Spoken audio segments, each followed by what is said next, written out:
begin with a few minutes of just quiet, and I invite everybody to actually wonder, why do we come together? And when I hear something, how do I respond to it? Agreeing or disagreeing? Or can I actually see how it can relate with me in my own practice?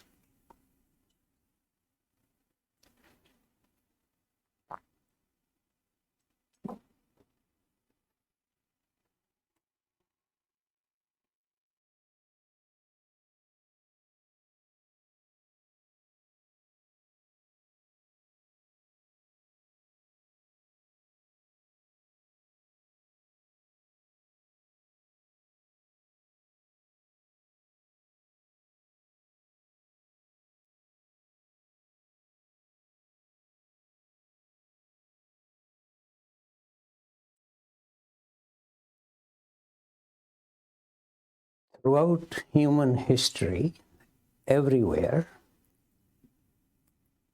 in a way, almost everybody occasionally wonders, why have I been created in this vast universe?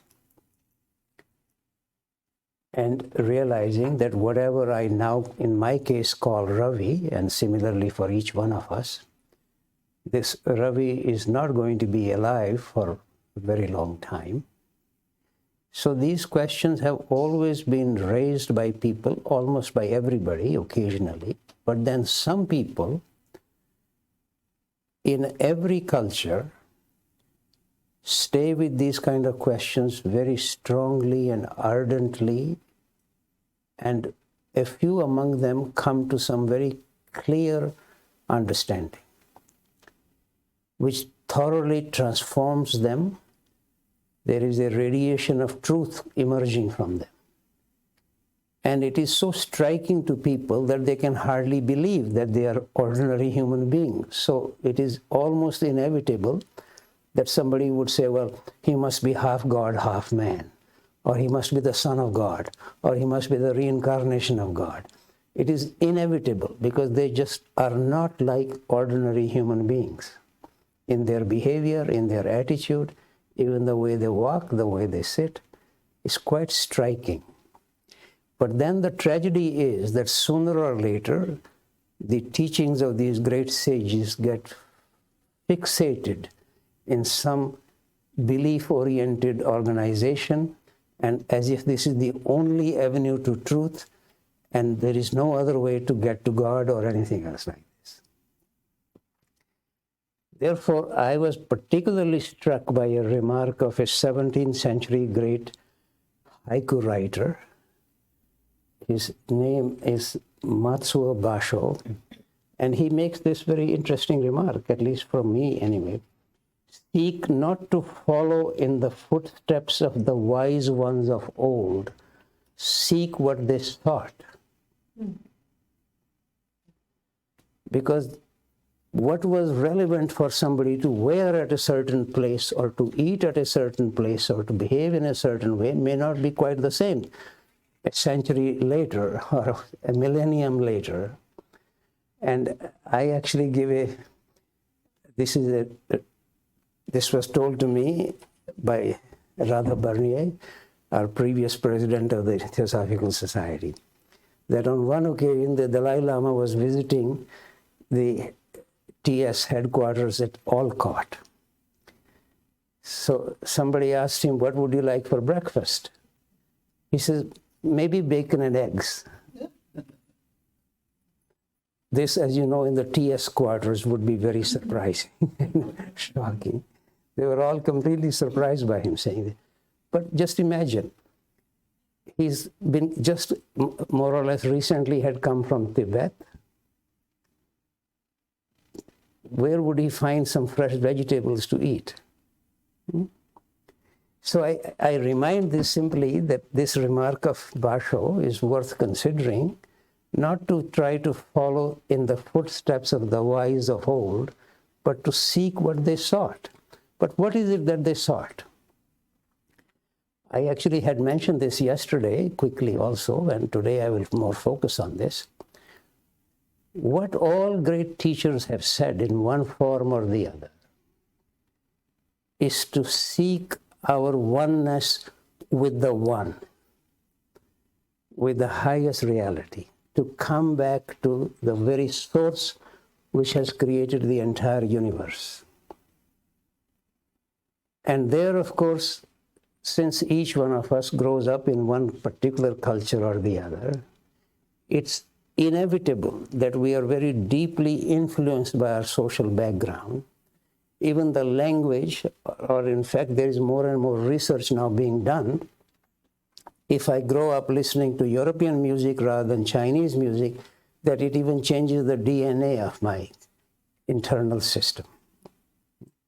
Music influences one, language influences one, and here there is a very important scholar at the University of Toronto, Northrop Frye, who had written a book called The Great Code, Bible and Literature. That's the title of the book, where he discusses how the whole of the European culture, including the arts, certainly including the literature, and naturally also of the English language, has been very much influenced by the Bible. Very simple example, the word Bible in Greek simply means the book. So I could pick up a book and say, here is the Bible. Does that make sense to any European person now? Because the Bible has now been associated with one particular scripture. And then, of course, I'm always rather surprised, what is called the Old Testament, that is only according to the Christians. That's not the Old Testament from the Jewish point of view. Only the Christians regard it as the Old Testament, because then they want to go to the New Testament. So one has to realize that all these labels, titles, they very much influence everybody growing up in a particular culture. I look at my own kids. They grew up in Canada, where we have holidays at Christmas and Easter. I don't know about USA. Do you have holidays at Christmas and Easter? Not when the Buddha was enlightened.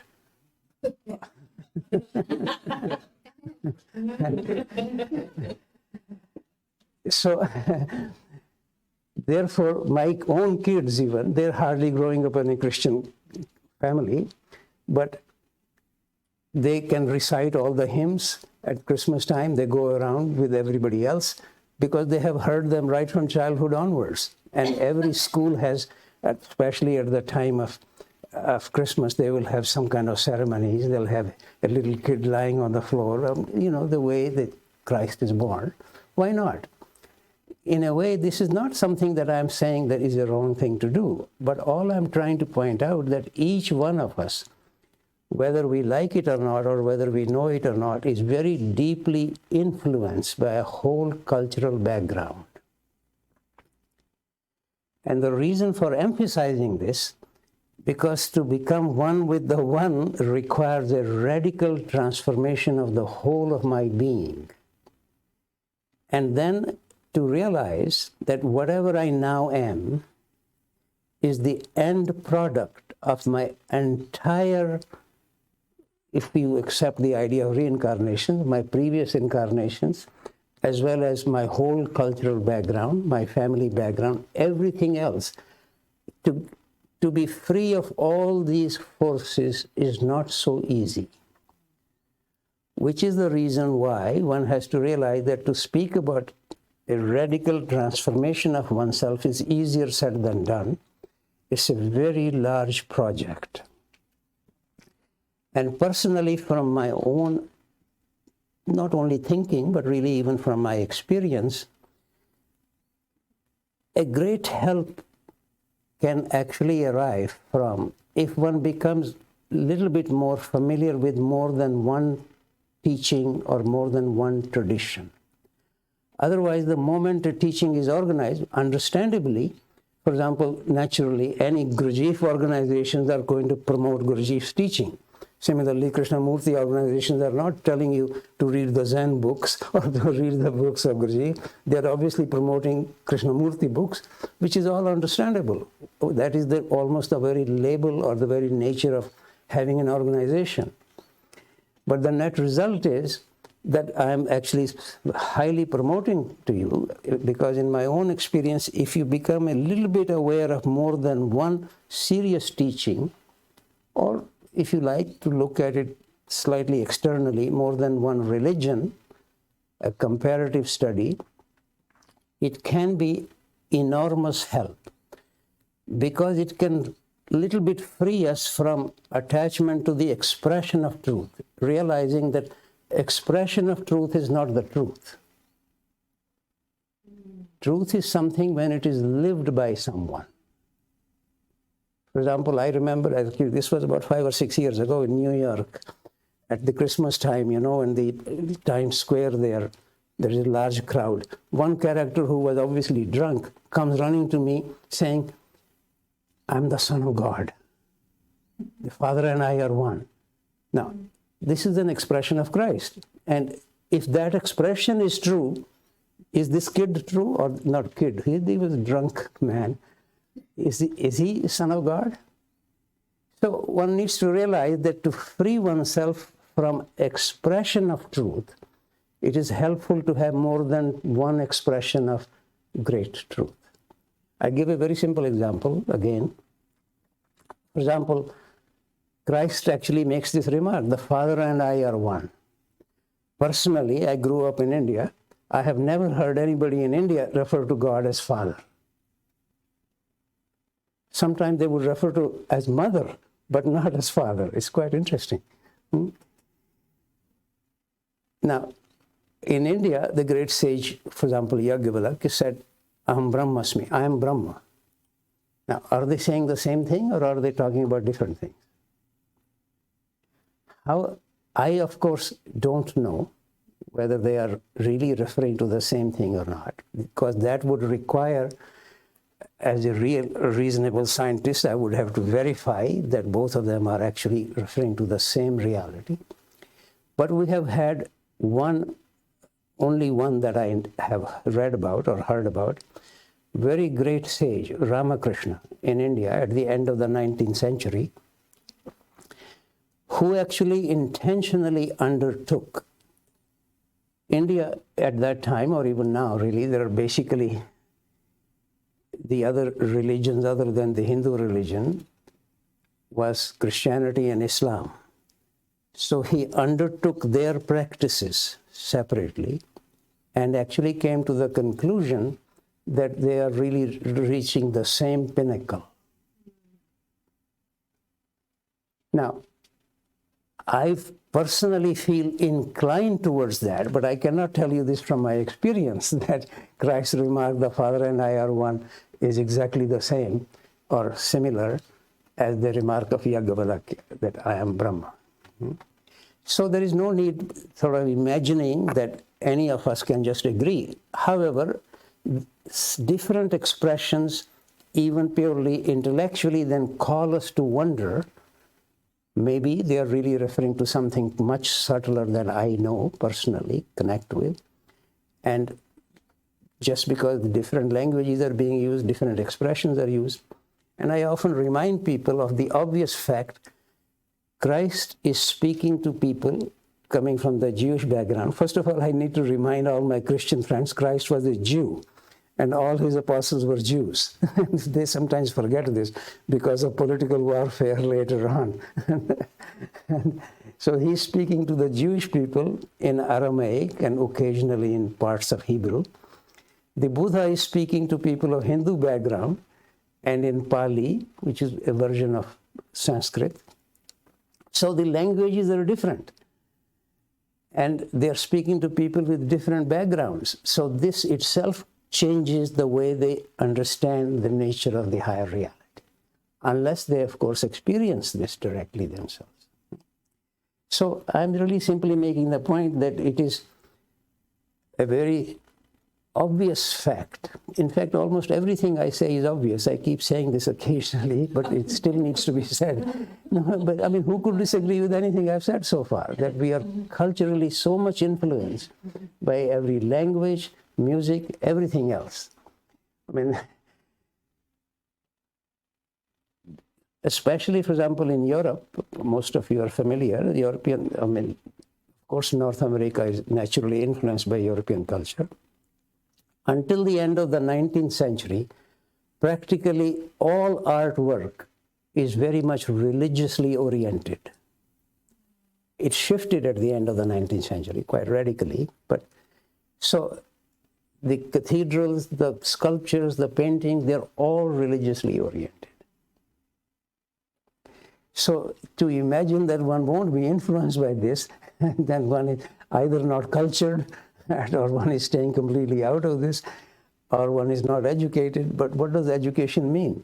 So not any other book will do, the Bible. The very word Bible, as I just finished saying. So I invite you to really look at this fairly seriously. And what I am wishing to undertake in this series of talks here, in a way, there is endless variety. Just simply to remind you people here, within 100 years of Christ's death, after his death, there were 100 different denominations in Christianity. So to say this is the Christian perspective can hardly make any sense. What Christian perspective are we talking about? The Catholic perspective is different from the Eastern Orthodox perspective, from the Anglican, etc. Or what the people, especially in South India, South America, seem to be very keen on trying to convert everybody else, spending billions of dollars every year. Their understanding of Christianity is quite different from Meister Eckhart's understanding of Christianity. So there is unlimited variety, not only in Christianity, same thing in Buddhism, same thing in Hinduism, same thing in every other religion. So if I were to speak about all those details, it will require many incarnations. So here we have only 10 days to speak about. I'm going to really still, I think it can be helpful, two major religious groupings or major religious, spiritual. I'm more interested in the spiritual aspect of it rather than the religious, but religions have very much influenced everything there. So one is the Abrahamic traditions, which includes whatever we understand by Judaism, Christianity, and Islam. And then the Indian, or if you like, the Indic traditions, including Hinduism, Buddhism, Jainism, Sikhism, although I should make a remark here that both Sikhism and Sufism have subtle combination from both sides, both from the Abraham. For example, Sikhism has been very much influenced by some Islamic practices and even the language. Started with Guru Nanak because at that time India was under the control of the Muslims in India. So he was very much struck by both. He visited Mecca as well as Varanasi. So Guru Nanak is the starting guru of the 10 gurus in the Sikhism. So Sikhism and Sufism have a slightly subtle combination of these two. But nevertheless, still, these two major traditions that I'm speaking about, there are some very common features of all of them and some radical differences certainly between these two major traditions that I'm speaking about, but even within each of these traditions there is actually a very interesting remark of William Blake, which might interest you. He says, "The vision of Christ that thou dost see is my vision's greatest enemy. Thine has a great hook nose like thine. Mine has a snub nose like to mine." So everybody has one's own, for example, the way the Nazis portrayed Christ. Do you think an African would be happy with the way they portrayed Christ? So one has to be, within each of these traditions, there is an enormous variety, but that will be forever and ever. We can stay with it. So I will speak in very large terms, not trying to dismiss one thing or the other, but to see how we can be a little free of our own background tradition and to try to be free of the expression of truth and to see how we might try to approach the truth, which is conveyed by great sages several times in several different ways. Now, some of you may have looked at the images of the Buddha in Japan, for example. They look very Japanese. They would surprise any Indian visiting, looking at the Japanese Buddha images. Or in China particularly, you see a very fat belly Buddha. This is almost impossible in India. I can guarantee if you ever see a fat belly Buddha image in India, I will give you a ticket to fly to Halifax to meet me. I can guarantee you can never see this.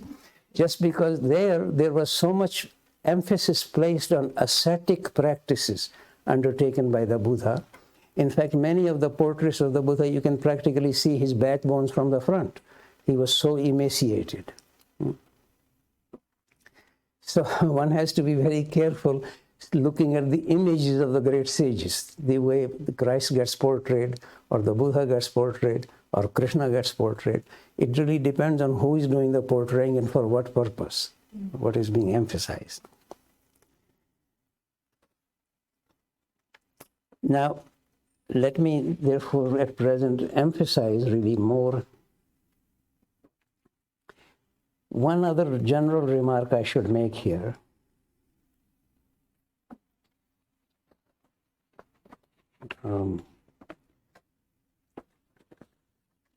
That this is actually a remark of a very great scholar who has written about Buddhism. Buddhism is Hinduism for export.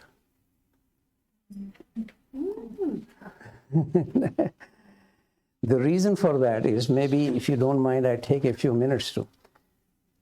The word Hindu or the word India are not Indian words. Neither one of them. There is a river called Sindhu, which was the dividing river between the Persian Empire and the kingdoms in India. And those of you who have ever met somebody from Iran, we tend to call it Persia because that's what the traditional name for it. They pronounce sa as ha.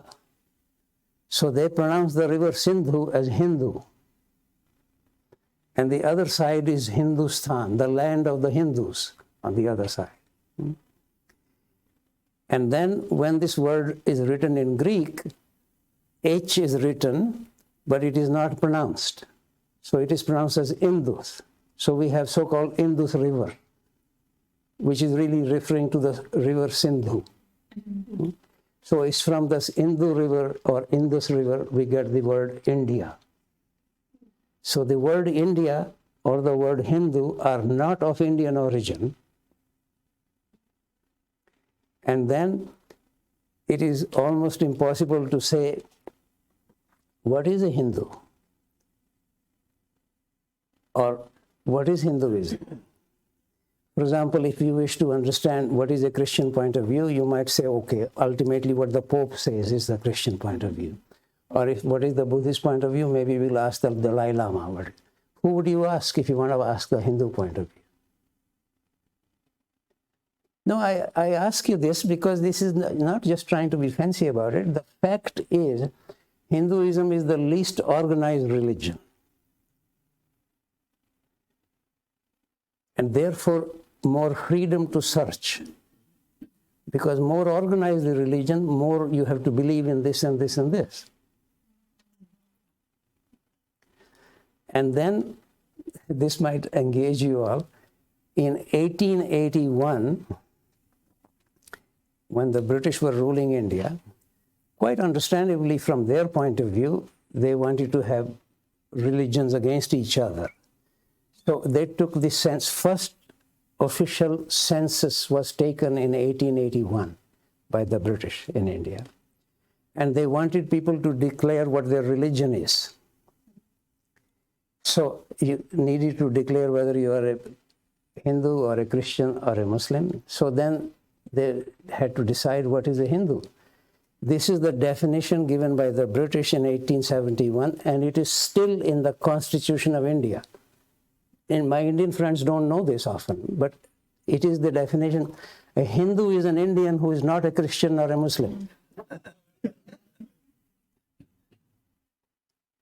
So, for example, now, since I had to give up my Indian citizenship because India doesn't allow double, in USA you can have two citizenships. India doesn't allow it. So I became a Canadian citizen.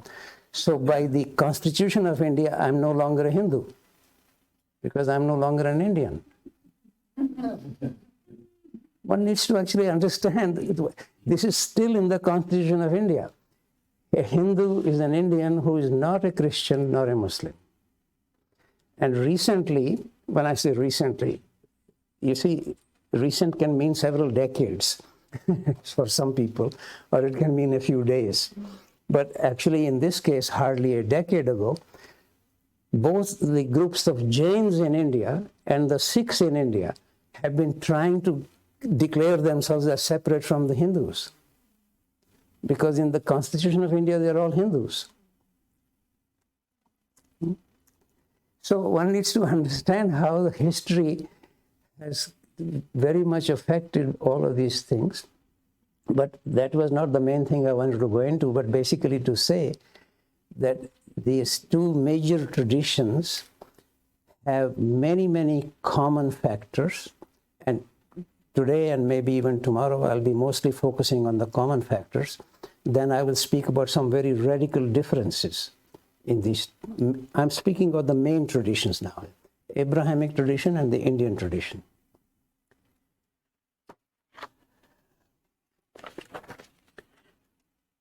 Some of these things I had casually mentioned yesterday. First of all, that the whole universe is pervaded by conscious and subtle energies. Gets labeled God or Allah or Brahma, but the suggestion is that these are conscious and subtle energies pervading the whole universe. Another way of saying God is omnipresent, right here, in this room. This is common to all religious traditions. So I won't spend much time on this. Another one, that the manifested universe has come about from above downwards. By above, I mean highest level of consciousness, gradually manifested at different levels of consciousness. Even within, well, first of all, just a quick reminder, many levels of reality subtler than the mind. This is also a common understanding in all spiritual traditions. And that spiritual realm itself is very large. As I mentioned yesterday, there are 9 orders of angels in Bible. Similarly, many devas of various yakshas, devas in India at many different levels. The highest deva in the Vedic tradition is the sun. Really, again, not to take these things literal-mindedly, but it is more to say illumination, the whole spiritual illumination. And my daughter is always making fun of me because the word Ravi means the sun. So he says, oh, well, I am obviously the daughter of the highest Devata. This is my.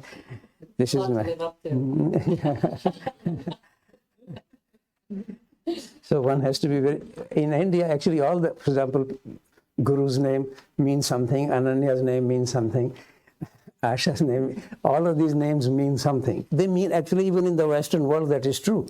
But most people here don't seem to immediately recognize the meanings of their names. But in India, the names are fairly clearly understood by people what their names mean. Anyhow, when I say the manifested universe is from above downwards, it's really to say from the highest level of consciousness right down to the stones, etc. And there are different levels of consciousness. And then every level requires to be understood by the appropriate instrument. This is true, of course, in the scientific world as well. If we wish to measure the X-rays, we need the appropriate instrument for that. But if I want to just look at the bumblebees, then I need a different kind of instrument. But very interesting remark of St. Paul, very obvious remark really. Eyes of the flesh see the things of the flesh, eyes of the spirit, the things of the spirit. Which is the reason why one remark of Christ, which you can find in all the canonical Gospels, slight variations, you have eyes but you do not see. You have ears but you do not hear. What does it mean?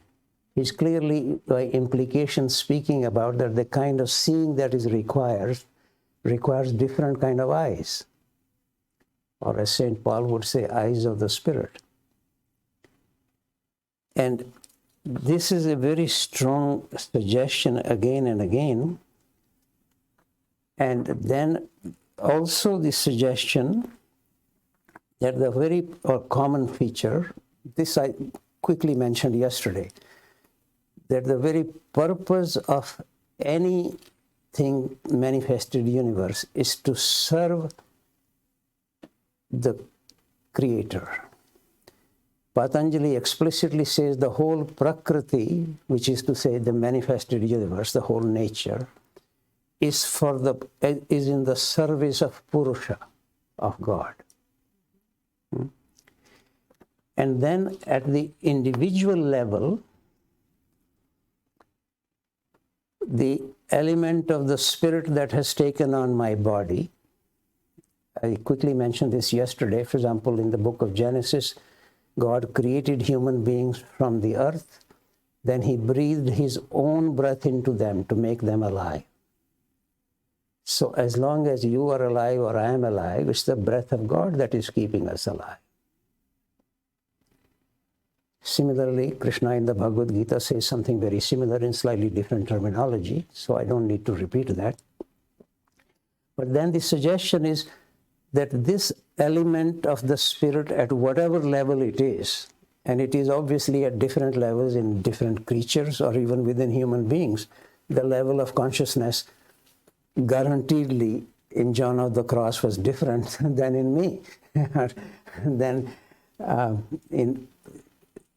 But even within human beings, even in the same gathering, there is definitely variations in the quality of one's consciousness and the levels of consciousness. So then the suggestion is that at whatever level this divine element has taken on this physical body, the purpose of it is to assist the evolution of this divine particle so that it can return to the source, return to God. So let me just be sure that it is clear that the universe is by involution, meaning starting from the above or top, coming down, but the call is for evolution, evolution of the spiritual element. This be helpful to keep these two distinct things in mind. And then the suggestion again and again is repeated by people in different form, different ways. The one I quoted yesterday by the author of Sankhya Karika, his name is Ishwar Krishna.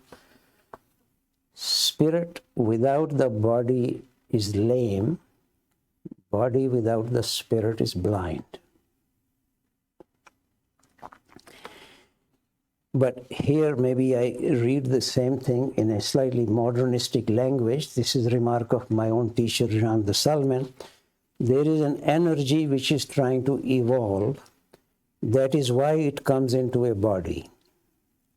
If a person works and helps the evolution of this energy, at death this energy goes to a higher level.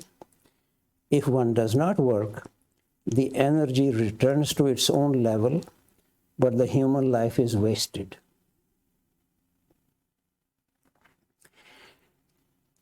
Energies of different qualities have a different durations. The energy of a higher level does not die at the death of a lower level. The higher energies in the body but it is not of the body.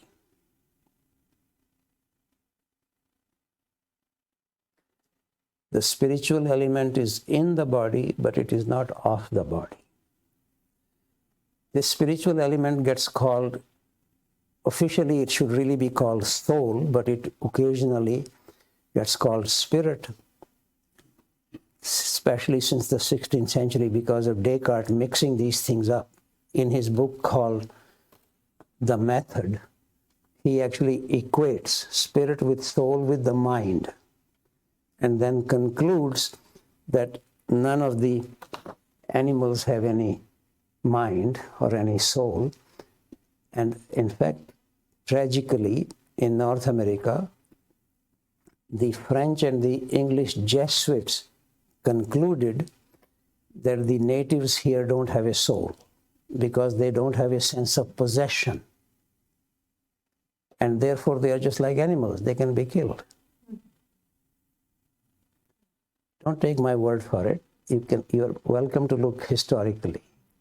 In Canada, they have now actually tried to issue apologies for all this kind of nonsense. But these are the Jesuits who are supposed to be the educated people in the church.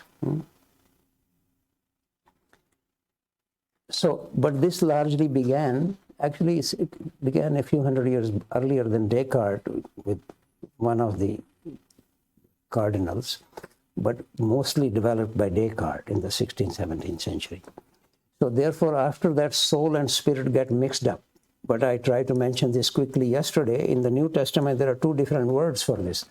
Spirit is pneuma, because spirit and breath are very intimately connected with each other. And both of these, in all ancient languages, the word for spirit and breath is either exactly the same or very closely related with each other.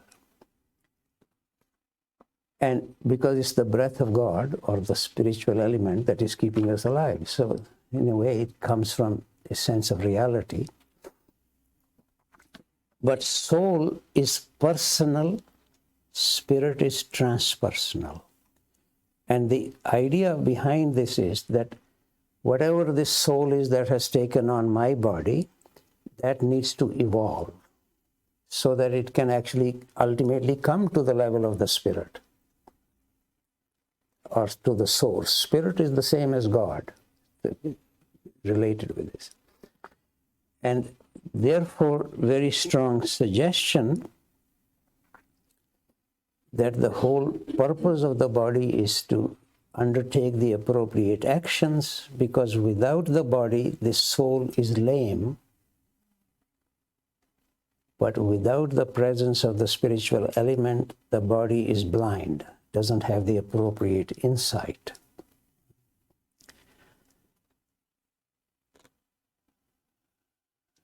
So, very strong suggestion that the purpose of our existence is to actually assist the development or the evolution of the spiritual element in us, which is what I just quoted from Jean de Salzmann, putting it slightly differently in more modernistic language. And Patanjali's Yoga Sutra is almost wholly devoted to this idea. Repeatedly he says, for example, the seen is for the sake of the seer. Always the suggestion that the mind needs to be quietened because the mind is not the real seer. When the mind, the very first substantial sutra in the Yoga Sutra is Yoga Chitta Vritti Nirodha. Yoga is stopping all the movements of the mind. So, the strong suggestion that then the very next sutra is Tatra Drishtu Swarupe Avasthan. Sorry, I could end up quoting this in Sanskrit here.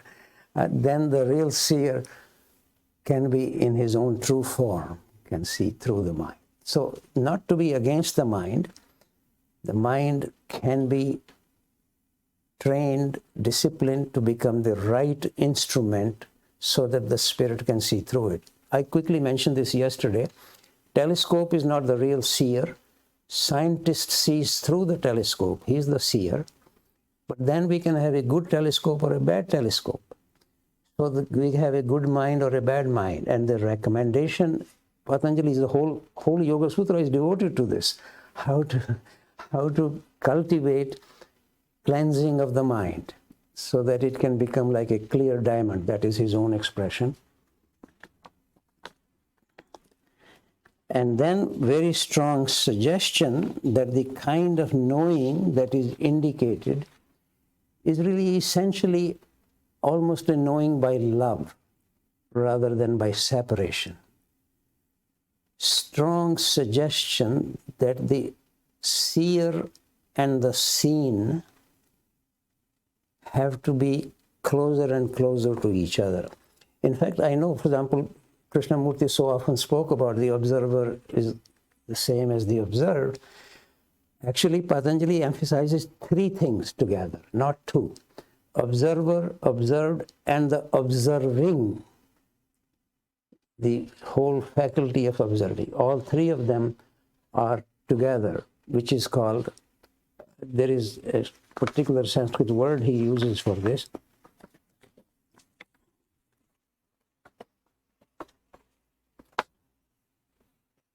Samapatti, meaning unionizing, bringing them together. That until these three are together, it is not real knowledge of something. And then a feature of real knowledge is that it is free of the time sequence. For example, anybody from a Christian background would know Christ's remark, before Abraham was, I am. This is in the 8th chapter of next verse indicates what people understand by this. They pick up stones and wish to kill him. Because how can he claim Abraham was? So you see, on level is, did I give the right reference there? Is it 56 or 57? Checking. He's checking. You can check. But in any case, the point to be made is this, that the kind of knowing that is being spoken about in the spiritual searchers is different from whatever we feel in the name of theology or science. All scientific and theological knowledge is either by induction or by deduction or from hearing something being said by someone. All theological knowledge based. Now, here they're talking about the kind of knowledge these spiritual teachers are speaking about. For example, Meister Eckhart even makes this remark which surprised everybody. He says, I am standing here, he was in Germany, but Jerusalem is as close to me as my right hand. Now, one could, of course, dismiss all this sounds crazy. One of the things I have often felt, actually, that all the great teachers, sooner or later, are regarded by somebody, or they had gone mad. Even this happened, actually, even with Krishnamurti. And of course, sometimes, tragically, people take it really seriously and they take them to psychiatrists or something. But if they are fortunate, they escape going to psychiatrists. Because as long as one is normal, by what do we mean by normal? Normal simply means usual. As long as one is normal, one cannot touch reality. One needs to be abnormal, but supernormal is different from subnormal. Normal simply means more or less the usual. So one needs to really take, it's inevitable that whenever somebody is coming out with something totally strange, or like the kind of remark of Christ I just quoted, before Abraham was, I am, it sounds completely weird. The guy has gone crazy. So if you're trying to be helpful, you want him to see a psychiatrist. Or if you're negative, you want to just kill him or get rid of him. That's the way it proceeds. Let me see if I can continue with some of the other things here.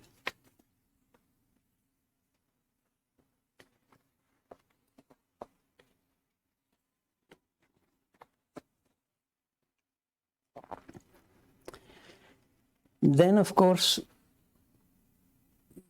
inevitably, the call is, if a person is a searcher rather than just believing in this or that, which is what I hope some of you would also really try to be searchers here, and therefore don't simply even accept what I'm saying. Bring your own insights and your own questions and inquiry. That what is called is a whole radical transformation of oneself. And if one this is really part of the journey. Not everybody is struck by the same teaching, even within the Bible. Now, for example, I am particularly interested not only in the Gospels, but also in the Yoga Sutras or in the Bhagavad Gita. But not everything in the Bhagavad Gita strikes me equally. Certain things strike one, and one may be more called by something. So, in a way, initially, this is part of one's journey, that each one of us is struck by a particular teaching or a particular teacher maybe, or some particular experience has taken place. Then you wonder, how can I understand this more deeply? And then, if one is even struck by some teaching, naturally it is inevitable for a searcher to have many questions about this. How do I approach this? How do I understand this? What does this mean? What does it mean to say that let us say that God is omnipotent or omnipresent? What do these words mean? What are other features of God, etc.? Many questions arise. But a major shift takes place when the shift is, I have a question, to I am in question. This is the most significant shift in anybody's spiritual journey.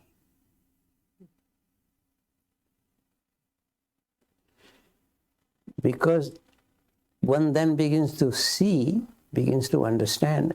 All teachers keep saying this, but we don't always accept this immediately because we keep questioning them. Are they the right teachers? Are they suitable for me? Is this the right phrase? Is that the whatever? So we have many questions, quite rightly.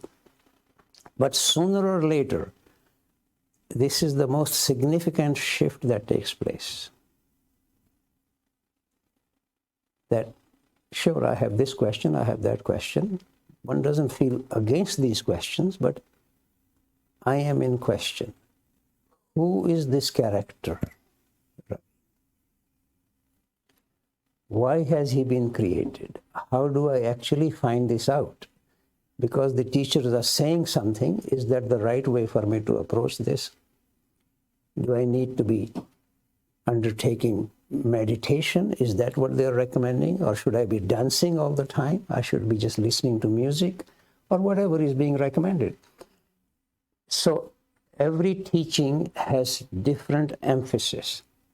For example, just so that many of you are already familiar with all this, in Gurdjieff teaching, for example, very strong emphasis on the importance of sacred dances, movements. I have never heard Krishnamurti refer to this as an important aspect. That doesn't mean that every teaching is emphasizing the same thing, or that we need to dismiss something or the other in the other teaching, but not everybody is called by every teaching. Or even within a teaching, not everybody is called equally by the same kind of remarks of the teachers. Yeah? But as I said, sooner or later, whatever aspect of the teaching interests you, the search that really begins is, I am in question. And here, then one, having earlier so much I emphasized the importance of the body, because body is required to undertake the right actions to assist the evolution of the spiritual element. But then body is not the most important thing. Every religion says, even at the lowest level, they say, death of the body is not the death of the person. They may not use these words the way I have used them, but what are they saying? That the person still goes to hell or to heaven or somewhere, but that something exists, as if that's the real person. Every religion at any level, actually, this is one of the commonest features of all religion, that the death of the person, body is not the death of the person. Which is why it naturally creates for people a questioning, what happens after death?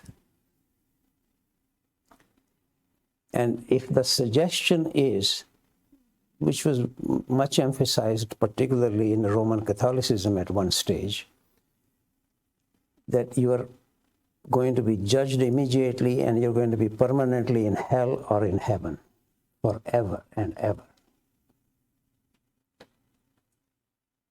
Later on, just to slightly assist the thing, the notion of limbo or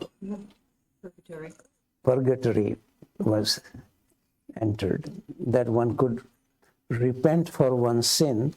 So there will then going to be two different levels of judgments. One is immediate judgment, one is judgment at the end, when Christ is, as it were, coming again. And so there, the immediate judgment is already telling you you're a bad guy or a good guy, but then you have a possibility of slightly helping yourself by going to purgatory. So, but these things, you can't find them in the Gospels anywhere. They have been introduced later on, really on the churchly requirement to console people or to us help them.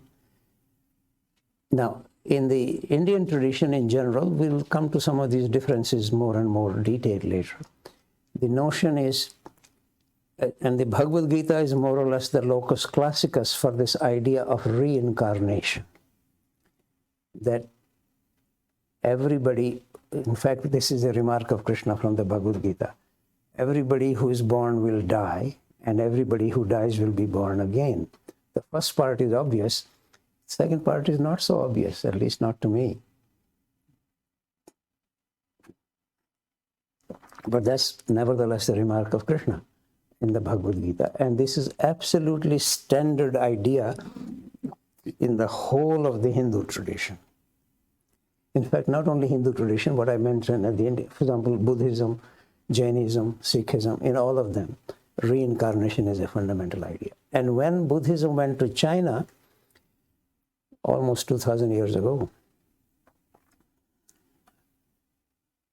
in China, there was,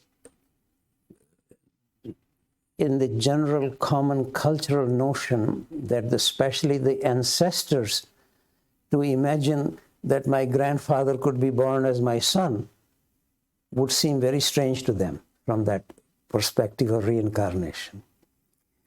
And then Buddhism had to slightly adapt this there in China. And they essentially came to the overall idea that those who were exalted ancestors, they're not reincarnated. But the others are reincarnated.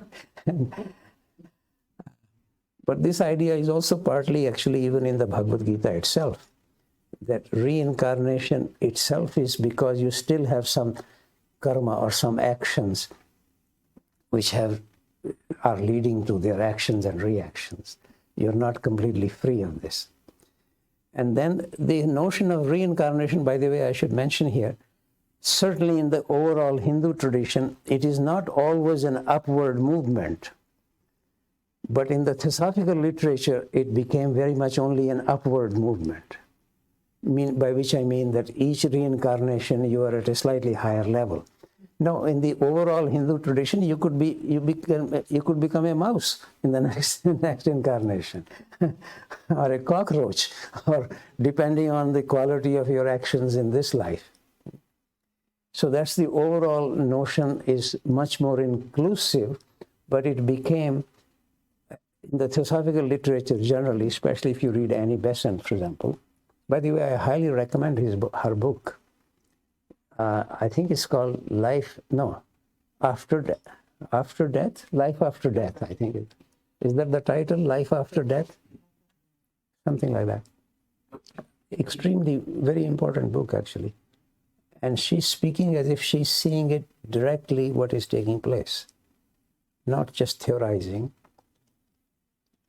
In any case, so let me come back to this again. This is another, I should quickly mention this here, that until the 6th century, reincarnation was also in the Christian tradition. But Emperor Justin, this is in Turkey, in the great cathedral Hagia Sophia, which was later on turned into a mosque by the Muslims, and now it is a museum. It's again turned into mosque now, recently, just 4 or 5 years ago. And he was concerned that if reincarnation is accepted, it will mean that people would come to closer and closer to God in more and more reincarnation. Then they won't need a savior. See, I should mention this is one of the major differences. No teacher in India is called a savior. Krishna is not a savior. The Buddha is not a savior. They are teachers. Christ is always referred to as the savior in the Christian tradition. And therefore, as if no redemption can take place without the savior, and so the Pope, not the Pope, the king actually forced the Pope to declare in reincarnation as a heresy, who he did not want to do that, actually. The Pope, so he imprisoned the Pope and forced the Pope. And a great Greek church father, initially very highly regarded, he was very much a believer of reincarnation, so all his books were burnt and he was declared a heretic, etc. But this is only after the 6th century. Until that time, there is idea of reincarnation in Christianity as well. There are many things which are similar in these traditions, as I just finished saying, many things which are different. I'll speak to all of them slowly. So let's take a few minutes, just a minute of quiet, and then we'll have a little break. And then please bring your own insights, your own understanding, and your own questions. Don't simply believe what I'm saying.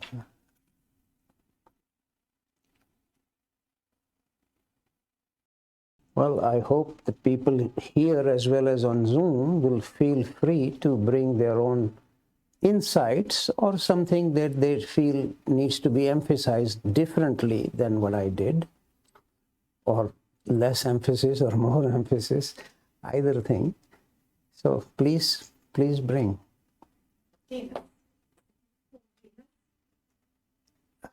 Who? I see. Yeah. Dennis, please speak. Hi, Robbie. Watching one of the Krishnamurti videos, it was on the topic of what happens at death.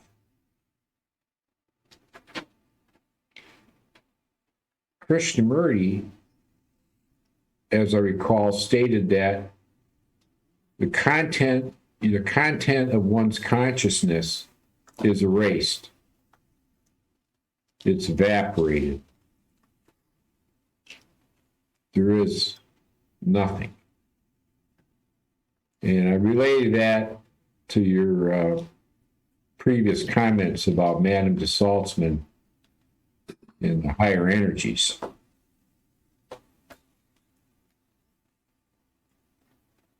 I'm wondering if you could speak about this this issue of what happens when one passes away.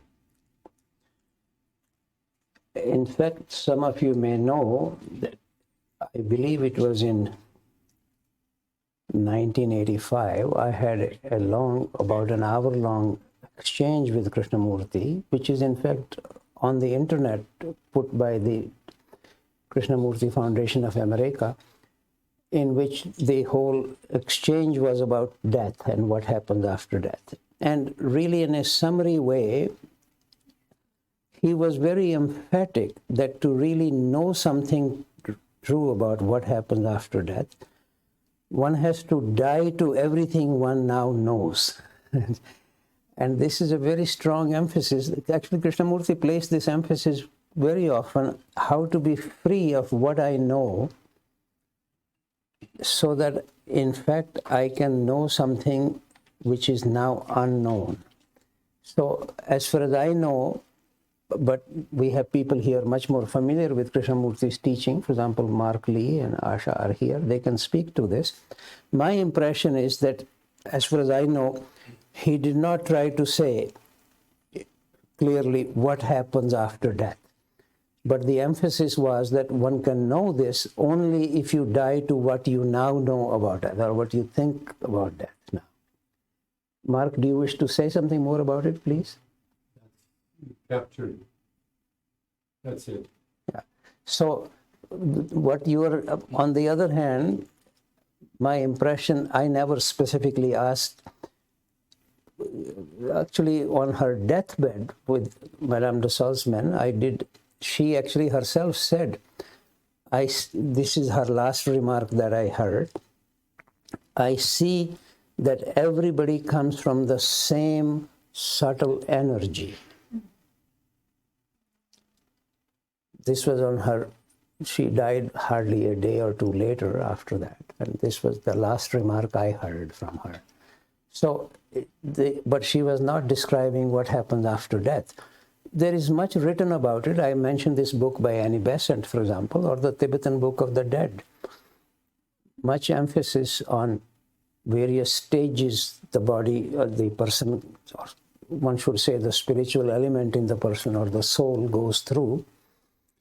And in general, the notion in the teachings influenced by India, or specifically coming from India, very much the notion that sooner or later the soul would be reincarnated, will take on another body. But how quickly or how late, it very much depends on many factors, including the quality of the action that a person was involved in. That's my overall impression. But if you know more details what Krishnamurti said, please speak.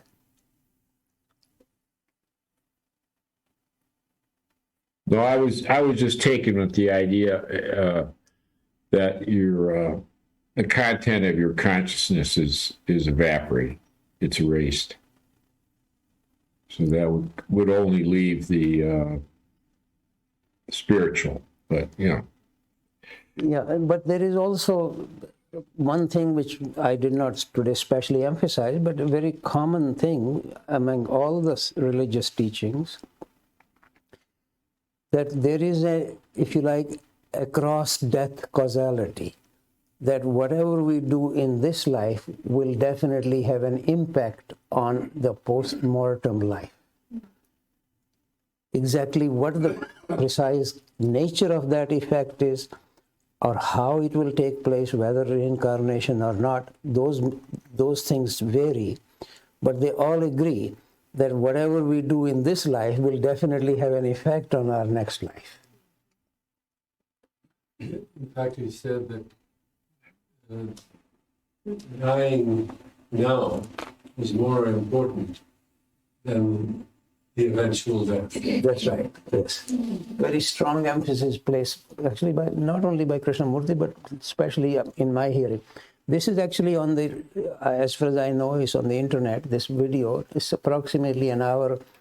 Sadly, really in a way, in that recording was done simply on my simple recorder, not a fancy recorder. And Krishnamurti was at that time nearly 90 years old, so his voice is not that clear. But actually the KFA, I think under your guidance, had it slightly improved in England. So it's available on the internet, that whole exchange. It's almost an hour-long exchange, mostly about death. And I had asked, I should here maybe just quickly mention, in my very first meeting with him, if you don't mind, maybe I give a slight background to this. My wife had gone, she's of Canadian origin. She had gone as a volunteer to India to assist after she graduated from college. And she went to India more or less the same day as I came to Canada. Our flights were probably almost crossing each other, definitely. But there was one quite important person in the Krishnamurti Foundation, Mr. Shiva Rao. His wife was from Venice, and she was responsible for assigning the volunteers to different schools or different places. So this person who later became my wife, so I'm mentioning, she was assigned to the Krishnamurti school in Varanasi at Rajghat. But when we went to went to India after getting married, this is now 1965. She had earlier gone in 61. She was in the school. She wanted to send something to Mrs. Shiva Rao. I still don't remember why she could not go herself, but I went on my bicycle to deliver this. So I see somebody sitting in the porch of this. It's a large house. You can count on it. The rich people in India have quite large houses, and they have what they call a chowkidar, or attendant sitting there in front. So I assumed that this was the person who was a chowkidar, and I asked him if Mrs. Shiva Rao is in. He said, I don't know, but he got up and went inside, comes back, says, well, she'll be back in half an hour. If you wait, you can see her. But I guess partly coming from Canada, partly being young, I don't want to wait for half an hour. You know how it is. So I kept looking at him. Extraordinary presence. But I'm going on my bicycle, but I'm still looking back at him. I run into some goats coming and I fall down. Next day, we go to Varanasi. And since the lady who became my wife later on had been a volunteer there, and she was regarded by the person who was in charge of the school there, Achyut Patwardhan. He was the general secretary of the Krishnamurti Foundation at that time. He sort of took pity on her because she's just eating residence food, etc. So he would invite her periodically to come for dinner at his place, more or less adopted her as his daughter. So now you see, I was the son-in-law. You don't realize in India, son-in-law means something very important.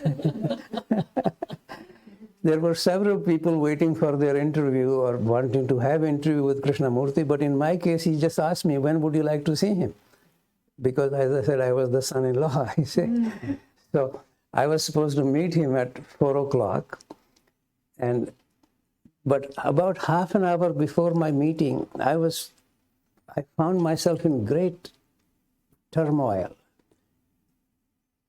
inside, even perspiring, walking back, and suddenly something was very clear to me, that the whole reason for my uneasiness was because I wanted to impress him with my question.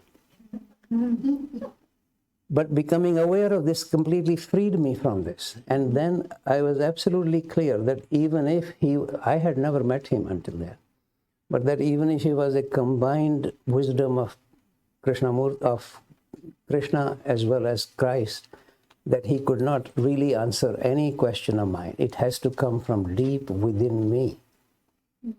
I was completely relaxed. So we go inside. There is the divan, which is like a large sort of a bed, about 6 feet wide or 7 feet maybe. So he's sitting on one end of it and I'm sitting on the other end. And then he says to me, what can I do for you? First of all, by exactly at 4 o'clock, he was very adamant about time, trying to really more or less inform the Indians who don't care about our time very much. Precisely at 4 o'clock, the door opens. And he's the same man I had met yesterday. And I was completely surprised. Actually, and in that feeling that I had, I was sure that he was at least 6 inches taller than me. But in fact, he was actually shorter than me. So what I saw yesterday was different, really. In any case, so we go inside and we are sitting on this. He says, what can I do for you? I was absolutely easy. I said, nothing, I just want to look at you. This is my first meeting with Krishnamurti. Then, but after a little while, of course, my mind is not so steady, so it was no doubt he could see that I'm wandering around. So he asked me, what do you wish? I said, I want to find out what happens after death. This is the reason I'm telling you this story. He said, but you don't know anything about life. Why worry about death?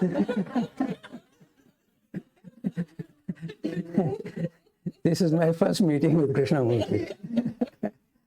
I don't want to go into more details, but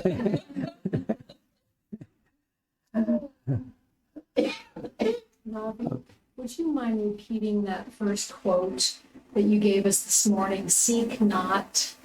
well, seek not to follow the footsteps of the wise of old.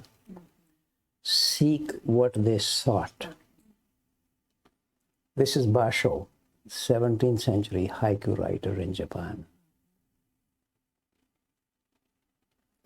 Could you repeat that? Say that again? Repeat it. Or repeat it. Seek not to follow the footsteps of the wise of old.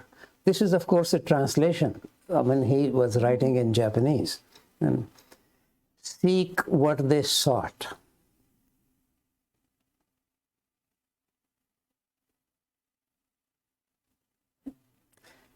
Anybody else wishes to bring something? I just keep telling you all these stories. And yes. Madame de Salzman's quote, something struck me that if you don't cultivate the higher energies, then the life is wasted. Yes. And that word wasted kind of hit me. And I'm just thinking, well, in nature, nothing is wasted. So surely there must be some way that the experience is composted and used in some way. Yes, but I think here it is helpful to make a distinction between two words in English which often get used for each other. Function and purpose. According to all our biologically oriented scientists, every creature has some function, even the lobsters and the anything else on the ground or in the sea. So I often ask them, what is the function of human beings? They're not entirely clear about it, but maybe we provide some material for the earth. Especially in the native traditions in Canada, for example, it's a common practice that the human being, after death, the person is not cremated or buried. They put them under some trees, etc., so that their bodily material is actually used by trees and even some other animals. Same thing is done in Tibet also very much. Not trees there, they don't have any trees in Tibet, but they have animals. So in a way one could say that the human beings have some function like that. They can provide something. But when it comes to purpose, which is really the more spiritual expression to use, function does not require any particular practice by us. Purpose always requires some practice, some intention, some work. So what Madame de Salzman is speaking about there is the purpose, not the function. Function, as you just point out, sooner or later the biologists can figure out what function human beings have. and that will be automatically filled. But to fulfill a purpose, which is why every human being sooner or later wonders, what is my raison d'etre? What is the purpose of my existence? Function is whatever it is. I often remind people of the obvious fact, this is nothing fancy.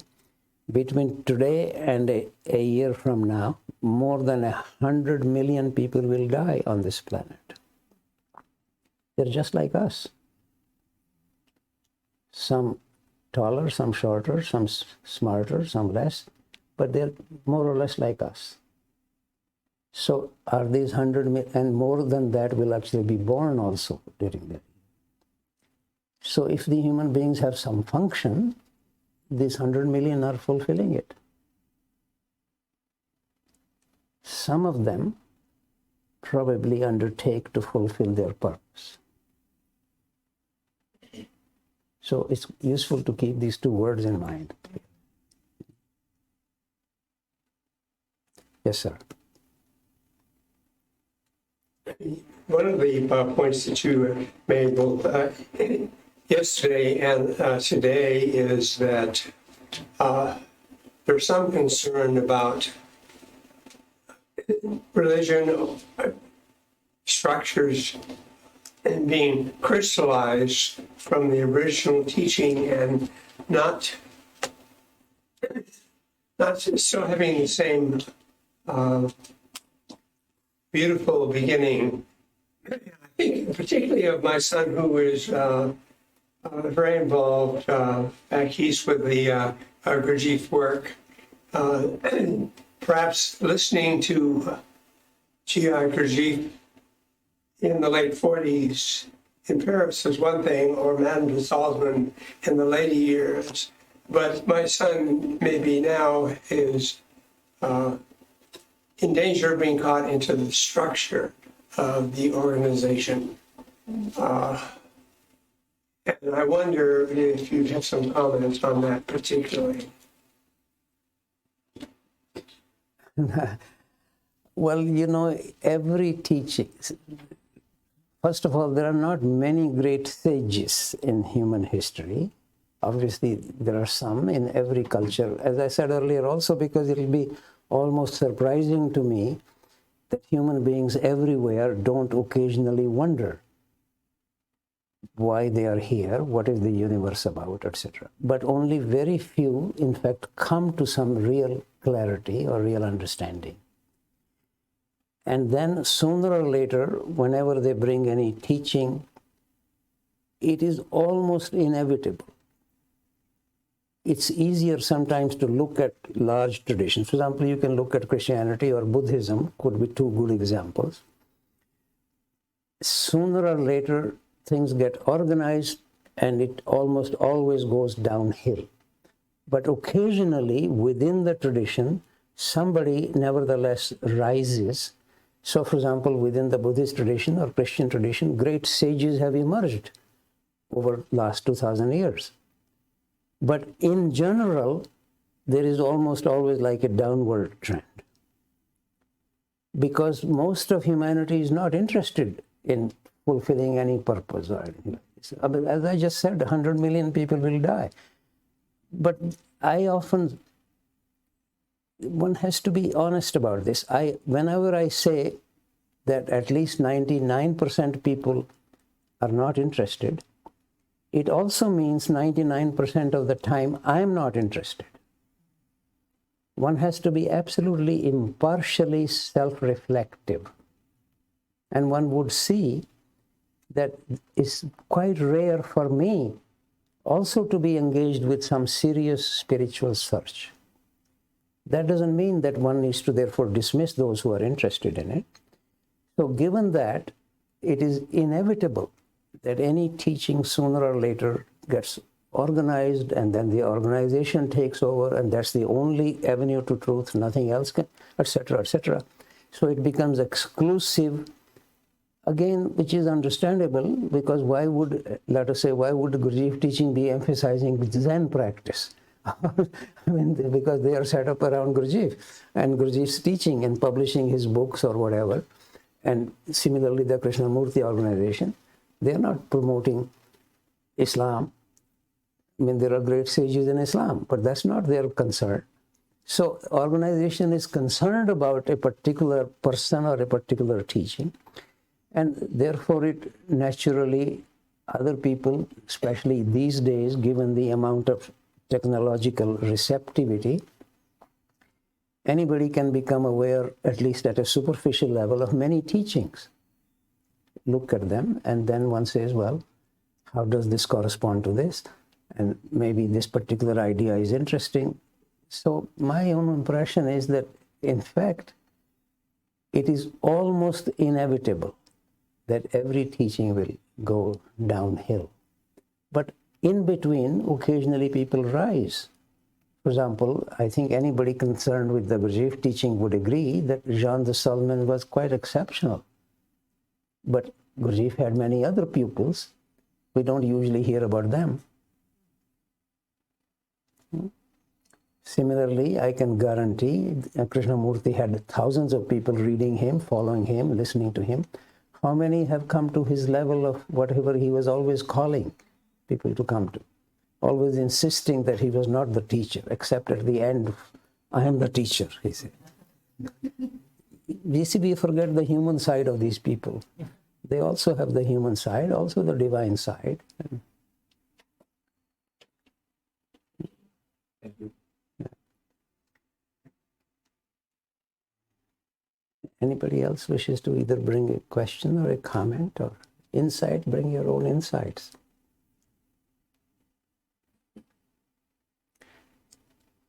Yes, please. Pravi, meaning the sun, is that the physical sun or the spiritual sun behind it? But no, in a way, one of the things which actually was a major shift that took place with the scientific revolution in the 16th, 17th century. Until that time, even in the European worldview, but particularly in China and India, that whatever we call material particles, let's say the planets, they were all supposed to have life and consciousness in them. But the shift that took place with the scientific revolution, that now they were only material and not without any consciousness. So earlier, these labels would have meant referring to them as both at the higher, for example, sun will be at a higher level, but really more referring to the great illumination and much more to do with the level of consciousness, rather than that they just happen to be bigger planetary particles. This was the most common practice. So in a way, when, for example, Krishna in the Bhagavad Gita, this notion that sun is the highest deva or the highest angel, we might say angel is not the right translation of deva, but highest celestial being, that comes from the Rig Veda. But in the Krishna in the Bhagavad Gita is describing that among the people I am this, among the so there he says among the devas I am Jyotisham Ravi Rashansi. Among the illuminations I am Ravi. And that's the one word I left without translating in my Sanskrit.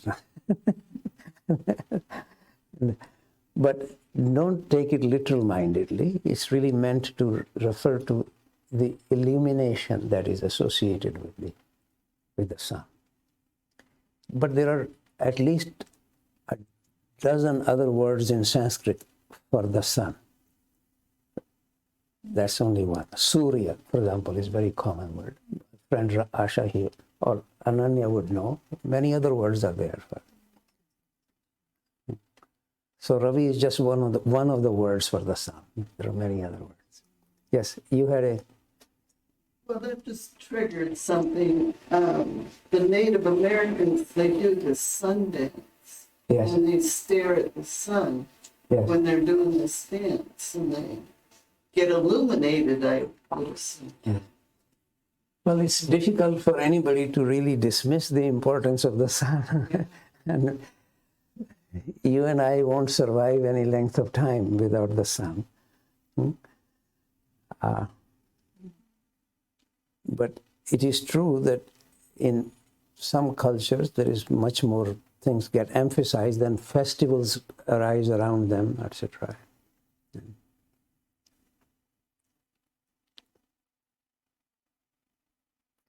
Yeah. Regarding the discussion earlier about humans possibly after death incarnating in another kingdom, you mentioned that the Theosophical Society suggests otherwise.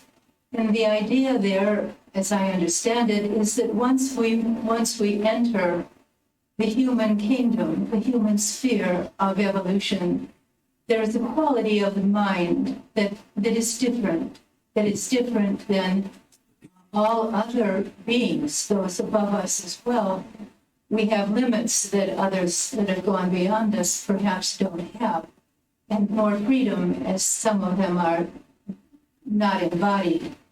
But what seems interesting to me is how much that connects with what you said earlier about what it means to be human and how we need to discover that for ourselves. Mm-hmm. And one of the amazing things is that our connections with other forms of beings, especially the younger kingdoms, we realize that animals, for example, can be extremely interesting. We find compassion, we find a certain intelligence there that rivals even what we imagine our own intuitive energy is. So all of it seems to make being human so amazing. You mentioned wonder. It is a wonder, and the disenchantment with ourselves sometimes is also a part of this human experience. And there's a kind of movement between wonderful and disillusionment in my everyday life. Actually, it's rather interesting you mentioning that that the human beings, from the theosophical point of view, have some special quality of the mind, which maybe the other animals don't have. But on the other hand, they also sometimes show quite amazing amount of, as you said yourself, compassion, or even what we would call intelligence. I was particularly struck, and I can't speak about this from any personal experience, but you can read about it, around this great sage Raman, who's not that far away. He died only in 1951, 52, something like this. There was apparently in his ashram a cow who would, each time on his birthday, she will come and bow to him. I'm merely simply reporting what has been generally reported. And then when that cow died, Raman, who was not to be dismissed easily from a spiritual point of view, highly regarded sage in India, he actually makes this remark that this cow had been at some stage having done something from a human level, had been degenerated to the level of a cow, but now after her death, she had gone into nirvana. She had actually become completely free of all the cause and effect. Now, as I said, if somebody else had said this, one may more easily wonder about the validity of this, but Raman's remarks are not to be easily dismissed. So it seems that even an animal, at least according to him, can come to a level much higher than most human beings will manage to come to. But it may well be, the implication was that in a previous incarnation, this creature was already at a higher human level, but had been condemned for some reason or the other to degenerate. So I'm really more and more, at least that I learn anything about the universe, more amazing, it seems to me, completely. It's actually quite remarkable what takes place. Our more life-oriented scientists, especially biologists, are more and more discovering how amazing intelligence the trees have underground. Some of these things are only in the last about a dozen or so years they are discovering more. Remarkable intelligence. And to imagine that we created all this.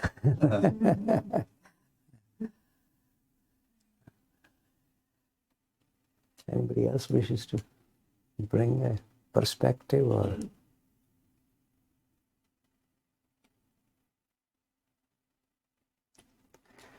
Anybody on Zoom would like to bring something? Walter, since you have heard me several times say probably the same things. Well, you mentioned yesterday that it's very important for us to look inside and concentrate on ourselves and come to a clear, unbiased view of ourselves. Now, my question is, how can I make sure that I'm really looking in an unbiased way at myself? Well, that's that's a very important question, really, because in a way, one of the almost from all the teachers that I can possibly understand, very strong instruction giving importance to self-inquiry, looking at oneself impartially, deeply. And then one of the things that is inevitable, first of all, just a little background to this, because all of these teachers would also say in slightly different language that in principle the whole external universe is mirrored inside us. And this is where the problem arises, because if the whole external universe is mirrored inside me, so is the devil. He's also part of the universe. So then the problem arises, I see the devilish aspects in me, and it can be very discouraging. Partly because we always have a tendency to take things very personally. In fact, I often say there are two great dangers of self-study. One is despair, exactly arising from this. And the other is fantasy, as if I am specially chosen by God, so I can just go and kill the infidels, etc. That's the other side. So, which is the reason why every serious teaching suggests or recommends to periodically meet with fellow searchers.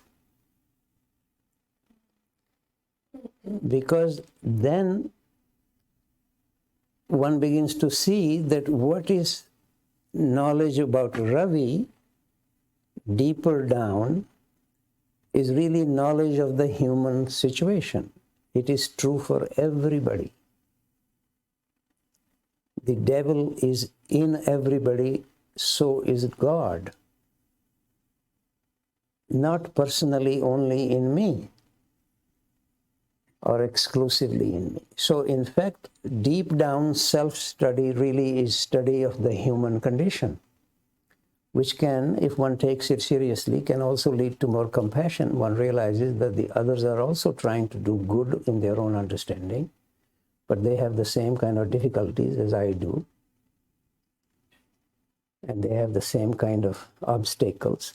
By the way, I should maybe take a moment here to make a slightly academic remark. The word Mara, or the word Satan in in Greek or Latin also, and Mara in Pali, literally mean obstacle. What stands in your way? And in a way, especially the devil or Mara, they are essentially, their function is to test us, to test a searcher. They are the, look at any of the prophets in the Bible, or including even Prophet Muhammad. None of them could actually come to anything higher without being tested by the devil. Abraham, Moses, Muhammad, Christ was tested by the Satan. And so Satan is really the head examiner. If we become against him, he'll flunk us. It's not a good idea to be against him. But to see the, maybe to put this in contemporary psychological language, the kind of language used by Carl Jung and others, to see the shadow side in me, That's it. is necessary in order to be able to be free of it. If I don't see it, I don't acknowledge it, I would never really understand what its function is. So, and then to be free of it, another thing that I repeatedly have to remind people, to be free of something does not mean to be against it or to get rid of it.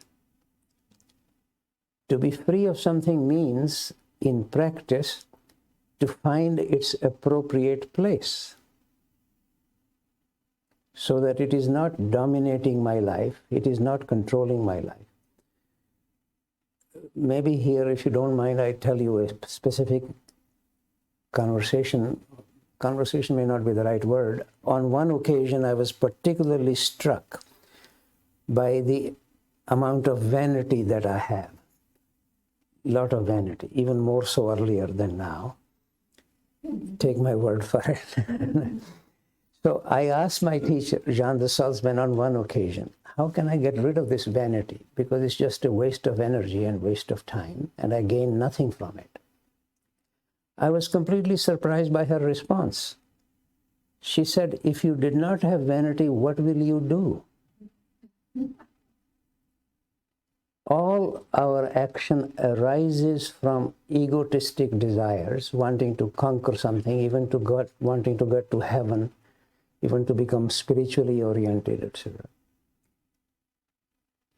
Then she said, when the real self is there, which is the real spiritual element, then the ego finds its proper place. Ego is a good servant, but a bad master. Who needs a servant who just wants to lie around doing nothing? On the other hand, if the servant decides to make all the decisions in the household, that's a problem.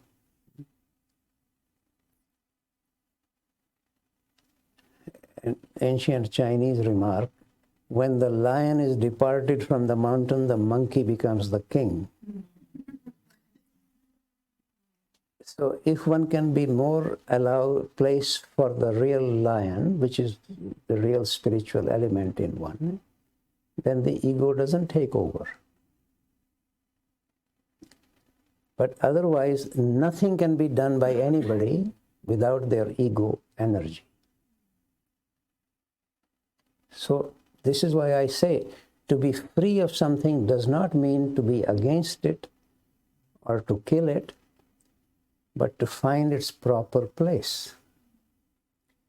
Today the time is up, so I won't continue, but maybe tomorrow, if necessary, I'll tell you a whole exchange I had with Sandhang Rinpoche, who was Prime Minister of the Tibetan government in exile for 8 years, precisely about ego. If it is relevant tomorrow, I'll speak about it. So, Walter, in a way, it is necessary to find the appropriate place of the ego, but to see that it is ultimately in the service of the real self. I quite agree with you. It's necessary to have a fellow searcher who can mirror your shadow sides. Yes. But of course, the quality of this mirror is decisive as well. Thank you very much. We take a minute or two just to be quiet.